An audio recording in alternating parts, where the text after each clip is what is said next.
इस video series में हम जीव विज्ञान के 100 अति महत्वपूर्ण पॉइंट्स को कवर करने वाले हैं, जो कि आपकी आगामी परीक्षा के लिए बहुत ही महत्वपूर्ण है। इन सभी पॉइंट्स को आप अवश्य याद कर लीजिए।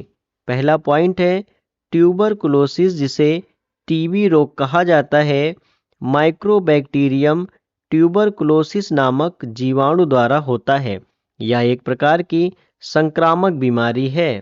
जो अगला पॉइंट है वह है कि जो टीबी रोग है उसमें किसका टीका लगाया जाता है, यानी टीबी में कौन सी वैक्सीन लगाई जाती है।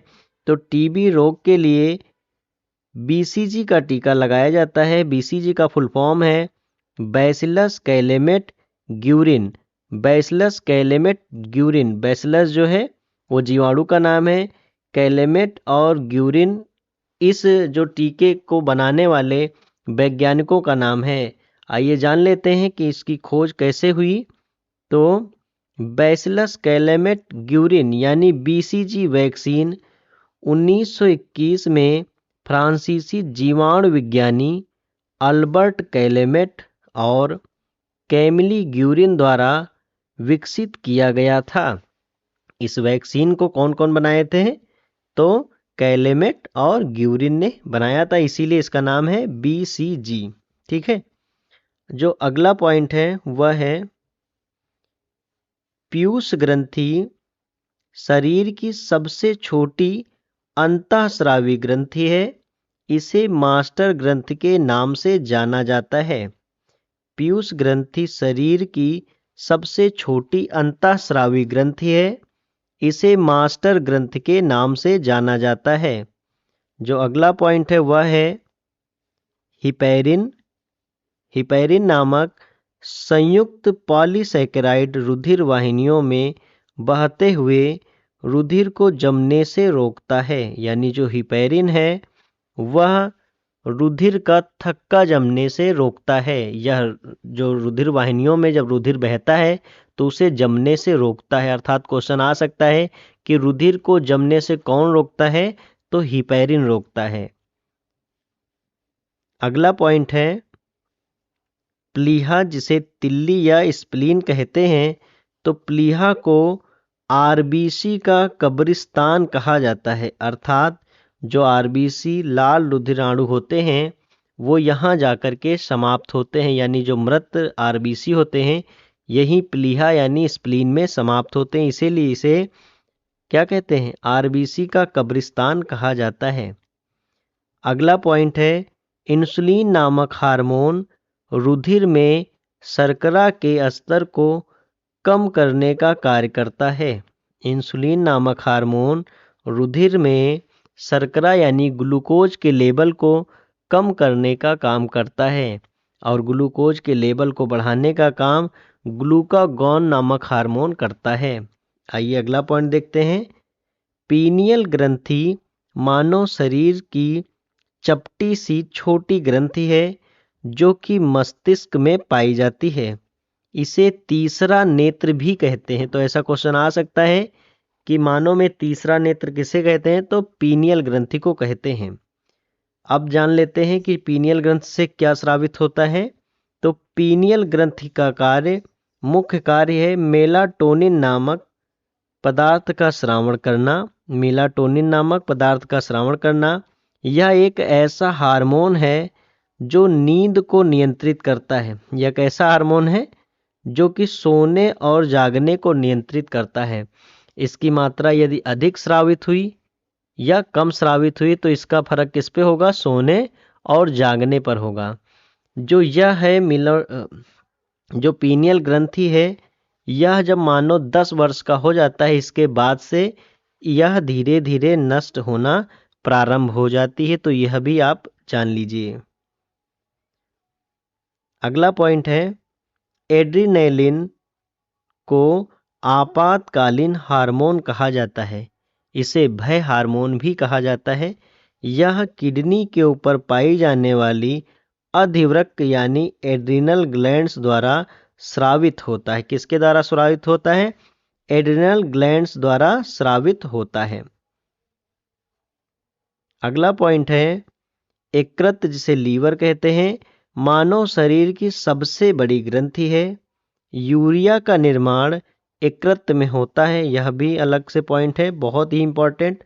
और ग्लाइकोजन का एकत्रीकरण यानी स्टोरेज जो है वह भी यकृत में होता है। तो ये पॉइंट्स बहुत ही इंपॉर्टेंट हैं। अगला पॉइंट है मानव मूत्र का पीएच 6 होता है। मानव मूत्र का पीएच कितना होता है? 6।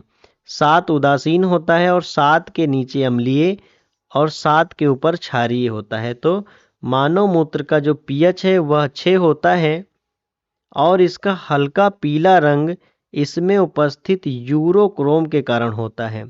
मानव मूत्र का पीला रंग किसके कारण होता है?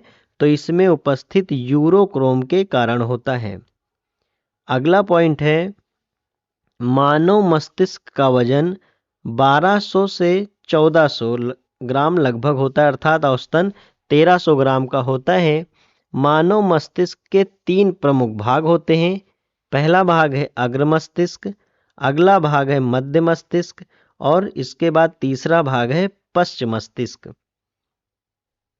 अगला पॉइंट है तंत्रिका कोशिका मनुष्य के शरीर की सबसे लंबी कोशिका है। तंत्रिका कोशिका मनुष्य के शरीर की सबसे लंबी कोशिका है। अगला पॉइंट है प्लेनेरिया में पुनरुद्भवन यानी रीजनरेशन का गुण पाया जाता है। अर्थात अगर प्लेनेरिया को काट दिया जाए बीच से तो यह क्या है? अलग अलग प्लेनेरिया बना लेगी।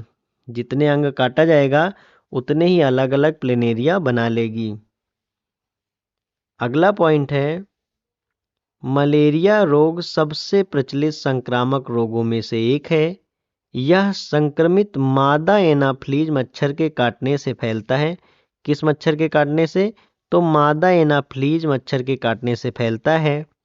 मलेरिया रोग के परजीवी का नाम प्लाज्मोडियम है जो कि प्रोटोजोआ संघ का प्राणी है। प्लाज्मोडियम क्या है? प्रोटोजोआ संघ का प्राणी है और यह मलेरिया रोग का परजीवी है। मलेरिया रोग का वाहक है मादा एनाफ्लीज मच्छर। ठीक है। अगला पॉइंट है दूध में लैक्टोज शर्करा होती है। दूध में उपस्थित लैक्टोबैसिलस नामक जीवाणु, अर्थात दूध में लैक्टोज शर्करा होती है और दूध में बहुत तरह के जीवाणु पाए जाते हैं जिसमें से एक जीवाणु का नाम है लैक्टोबैसिलस। तो जो लैक्टोबैसिलस जीवाणु है वह लैक्टोज शर्करा को लैक्टिक अम्ल में बदल देता है जिस कारण दूध दही में बदल जाता है। किस में बदल जाता है? दही में बदल जाता है।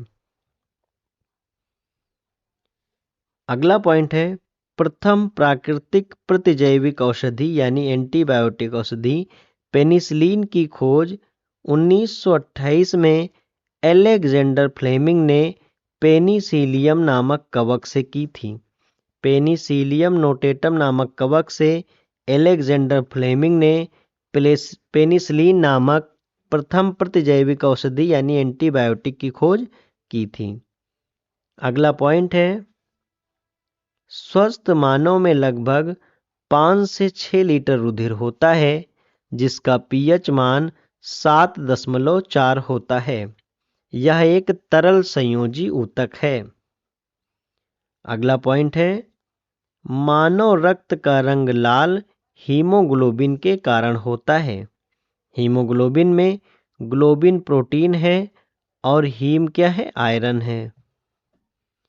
अगला पॉइंट है टाइफाइड बुखार साल्मोनेला बैक्टीरिया के कारण होने वाला एक प्रकार का संक्रामक बीमारी है। टाइफाइड बुखार के परीक्षण के लिए विडाल टेस्ट किया जाता है। कौन सा टेस्ट किया जाता है? विडाल टेस्ट किया जाता है। अगला पॉइंट है पौधे में हरा रंग पर्णहरित यानी क्लोरोफिल की उपस्थिति के कारण होता है जो कि मैग्नीशियम व प्रोटीन युक्त जटिल रासायनिक यौगिक है। यानी क्लोरोफिल क्या है? तो मैग्नीशियम व प्रोटीन युक्त एक जटिल रासायनिक यौगिक है। यह प्रकाश संश्लेषण के लिए आवश्यक है। अगला पॉइंट है सिनकोना नामक पौधे की छाल से प्राप्त किया गया एल्कलॉइड कुनैन कहलाता है, जिसका प्रयोग मलेरिया रोग के उपचार में किया जाता है। किस में किया जाता है? तो मलेरिया रोग के उपचार में किया जाता है। अगला पॉइंट है, कीट भक्षी पौधे स्वपोषी होते हैं, अर्थात ये परपोषी नहीं होते हैं। कई बार लोग कंफ्यूज हो जाते हैं। तो कीट भक्षी पौधे कैसे होते हैं? स्वपोषी होते हैं, परंतु ये अपनी नाइट्रोजन की कमी को पूर्ण करने के लिए कीटों का भक्षण करते हैं। कुछ कीट भक्षी पौधों के उदाहरण हैं ड्रोसेरा, वीनस फ्लाईट्रैप, नेफेंथेस, जेनसिलिसिया। तो ये नाम आप जरूर याद रखिए। अगला पॉइंट है, पुमंग जिसे एंड्रोसियम कहते हैं, पौधे के नर जनन अंग का समूह है। इस समूह के प्रत्येक सदस्य को पुंकेसर कहा जाता है। अगला पॉइंट है, पुंकेसर के मुख्यतः 2 भाग होते हैं। कई स्थानों पर आपको 3 भाग भी लिखे मिल जाते हैं, जहां पर जो योजक होता है उसे योजी कहते हैं, यानी दोनों को जोड़ने वाला भाग। इसमें नंबर 1 है आपका परागकोश, जिसमें परागकण पाए जाते हैं, और दूसरा है पुतंतु।